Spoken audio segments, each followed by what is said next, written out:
Throughout America's history, there have been some years that simply rolled into the next without much notice or fanfare. And then there are the years that come along once in a generation, the kind that mark a clean break from a troubled past and set a new course for our nation. This is one of those years. We start 2009 in the midst of a crisis unlike any we have seen in our lifetime. A crisis that has only deepened over the last few weeks. Nearly 2 million jobs have been now lost. And on Friday, we're likely to learn that we lost more jobs last year than at any time since World War II. Just in the past year, another 2.8 million Americans who want and need full-time work have had to settle for part-time jobs. Manufacturing has hit a 28-year low. Many businesses cannot borrow or make payroll. Many families cannot pay their bills or their mortgage. Many workers are watching their life savings disappear. And many Americans are both anxious and uncertain of what the future will hold.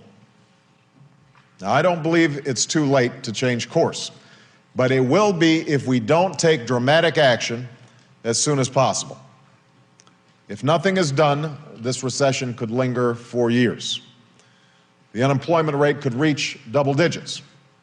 Our economy could fall $1 trillion short of its full capacity, which translates into more than $12,000 in lost income for a family of four. We could lose a generation of potential and promise as more young Americans are forced to forego dreams of college or the chance to train for the jobs of the future. And our nation could lose the competitive edge that has served as a foundation for our strength and our standing in the world. In short, a bad situation could become dramatically worse. This crisis did not happen solely by some accident of history or normal turn of the business cycle. And we won't get out of it by simply waiting for a better day to come or relying on the worn-out dogmas of the past. We arrived at this point due to an era of profound irresponsibility that stretched from corporate boardrooms to the halls of power in Washington, D.C. For years, too many Wall Street executives made imprudent and dangerous decisions, seeking profits with too little regard for risk, too little regulatory scrutiny, and too little accountability. Banks made loans without concern for whether borrowers could repay them. And some borrowers took advantage of cheap credit to take on debt they couldn't afford. Politicians spent taxpayer money without wisdom or discipline, and too often focused on scoring political points instead of problems they were sent here to solve. The result has been a devastating loss of trust and confidence in our economy, our financial markets, and our government.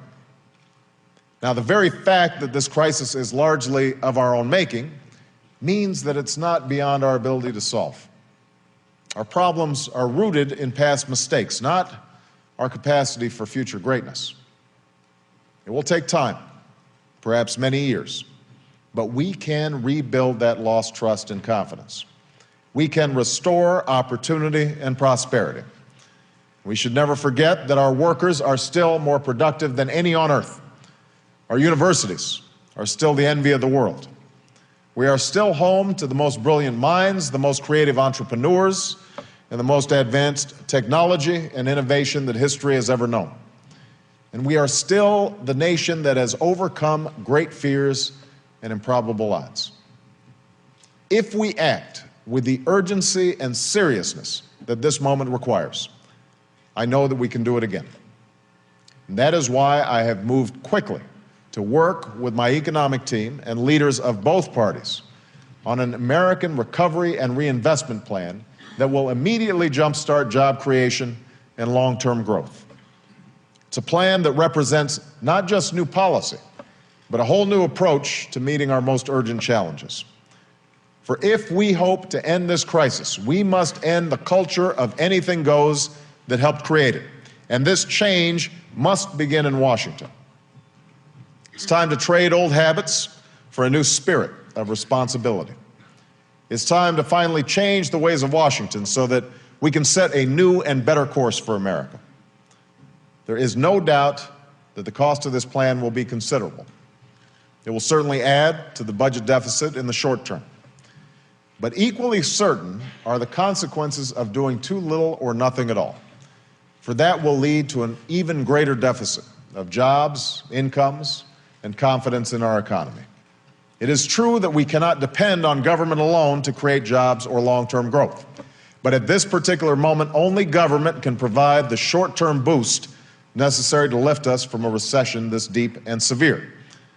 Only government can break the cycle that are crippling our economy, where a lack of spending leads to lost jobs, which leads to even less spending, where an inability to lend and borrow stops growth and leads to even less credit. That's why we need to act boldly and act now to reverse these cycles. That's why we need to put money in the pockets of the American people, create new jobs, and invest in our future. That's why we need to restart the flow of credit and restore the rules of the road that will ensure a crisis like this never happens again. And this plan must begin today. A plan I am confident will save or create at least 3 million jobs over the next few years. It's not just another public works program. It's a plan that recognizes both the paradox and promise of this moment. The fact that there are millions of Americans trying to find work, even as all around the country there's so much work to be done. And that's why we'll invest in priorities like energy and education, healthcare, and a new infrastructure that are necessary to keep us strong and competitive in the 21st century. That's why the overwhelming majority of the jobs created will be in the private sector, while our plan will save the public sector jobs of teachers, police officers, firefighters, and others who provide vital services. To finally spark the creation of a clean energy economy, we will double the production of alternative energy in the next 3 years. We will modernize more than 75% of federal buildings and improve the energy efficiency of 2 million American homes, saving consumers and taxpayers billions on our energy bills. In the process, we will put Americans to work in new jobs that pay well and can't be outsourced. Jobs building solar panels and wind turbines, constructing fuel-efficient cars and buildings, and developing the new energy technologies that will lead to even more jobs, more savings, and a cleaner, safer planet in the bargain. To improve the quality of our health care while lowering its costs, we will make the immediate investments necessary to ensure that within 5 years, all of America's medical records are computerized. This will cut waste, eliminate red tape, and reduce the need to repeat expensive medical tests. But it just won't save billions of dollars and thousands of jobs. It will save lives by reducing the deadly but preventable medical errors that pervade our healthcare system. To give our children the chance to live out their dreams in a world that's never been more competitive, we will equip tens of thousands of schools, community colleges, and public universities with 21st century classrooms, labs, and libraries.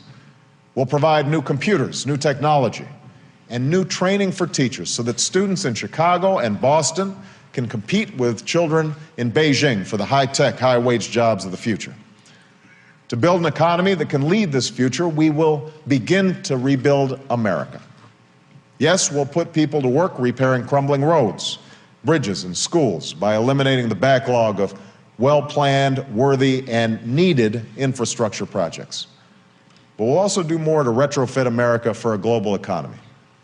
That means updating the way we get our electricity by starting to build a new smart grid that will save us money, protect our power sources from blackout or attack, and deliver clean, alternative forms of energy to every corner of our nation.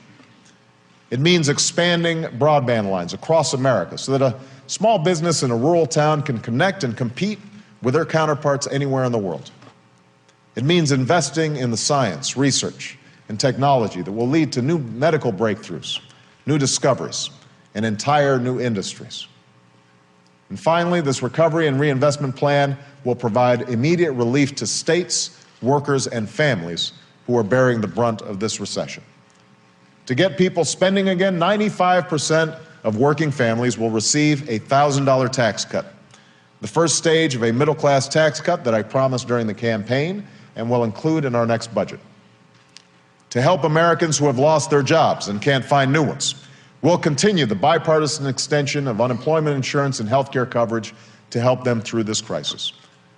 Government at every level will have to tighten its belt, but we'll help struggling states avoid harmful budget cuts as long as they take responsibility and use the money to maintain essential services like police, fire, education, and health care.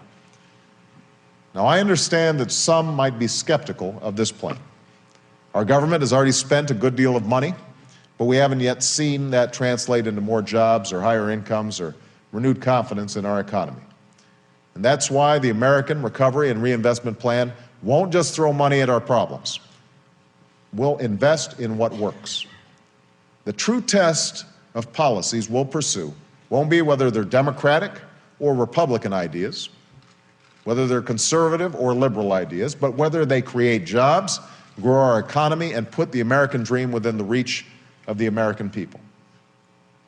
Instead of politicians doling out money behind a veil of secrecy, decisions about where we invest will be made transparently and informed by independent experts wherever possible. Every American will be able to hold Washington accountable for these decisions by going online to see how and where their taxpayer dollars are spent. And as I announced yesterday, we will launch an unprecedented effort to eliminate unwise and unnecessary spending that has never been more unaffordable for our nation and our children's future than it is right now. We have to make tough choices and smart investments today so that as the economy recovers, the deficits start coming down. We cannot have a solid recovery if our people and our businesses don't have confidence that we're getting our fiscal house in order. And that's why our goal is not to create a slew of new government programs, but a foundation for long-term economic growth. That also means an economic recovery plan that is free from earmarks and pet projects. I understand that every member of Congress has ideas about how to spend money, and many of these projects are worthy. They benefit local communities.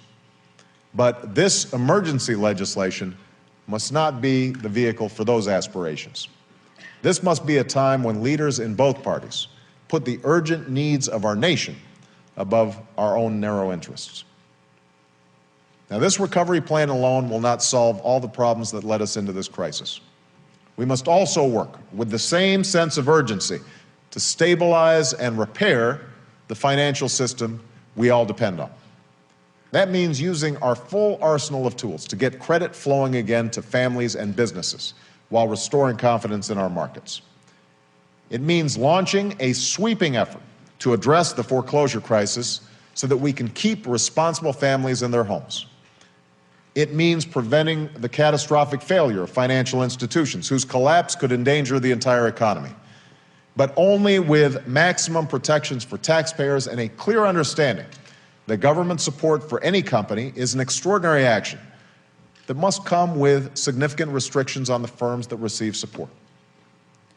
And it means reforming a weak and outdated regulatory system so that we can better withstand financial shocks and better protect consumers, investors, and businesses from the reckless greed and risk-taking that must never endanger our prosperity again. No longer can we allow Wall Street wrongdoers to slip through regulatory cracks. No longer can we allow special interests to put their thumbs on the economic scales. No longer can we allow the unscrupulous lending and borrowing that leads only to destructive cycles of bubble and bust. It is time to set a new course for this economy, and that change must begin now. We should have an open and honest discussion about this recovery plan in the days ahead. But I urge Congress to move as quickly as possible on behalf of the American people. For every day we wait or point fingers or drag our feet, more Americans will lose their jobs. More families will lose their savings. More dreams will be deferred and denied. And our nation will sink deeper into a crisis that at some point we may not be able to reverse. That is not the country I know. It is not a future I accept as President of the United States. A world that depends on the strength of our economy is now watching and waiting for America to lead once more, and that is what we will do. It will not come easy or happen overnight. And it is altogether likely that things may get worse before they get better. But that is all the more reason for Congress to act without delay. I know the scale of this plan is unprecedented, but so is the severity of our situation. We have already tried the wait-and-see approach to our problems, and it is the same approach that helped lead us to this day of reckoning. And that is why the time has come to build a 21st century economy in which hard work and responsibility are once again rewarded. That's why I'm asking Congress to work with me and my team day and night, on weekends if necessary, to get the plan passed in the next few weeks. That's why I'm calling on all Americans, Democrats and Republicans and independents, to put good ideas ahead of the old ideological battles, a sense of common purpose above the same narrow partisanship, and insist that the first question each of us asks isn't what's good for me, but what's good for the country my children will inherit. More than any program or policy, it is this spirit that will enable us to confront these challenges with the same spirit that has led previous generations to face down war and depression and fear itself. And if we do, if we are able to summon that spirit again, if we are able to look out for one another and listen to one another and do our part for our nation and for posterity, then I have no doubt that years from now, we will look back on 2009 as one of those years that marked another new and hopeful beginning for the United States of America. Thank you. God bless you, and may God bless the United States of America. Thank you.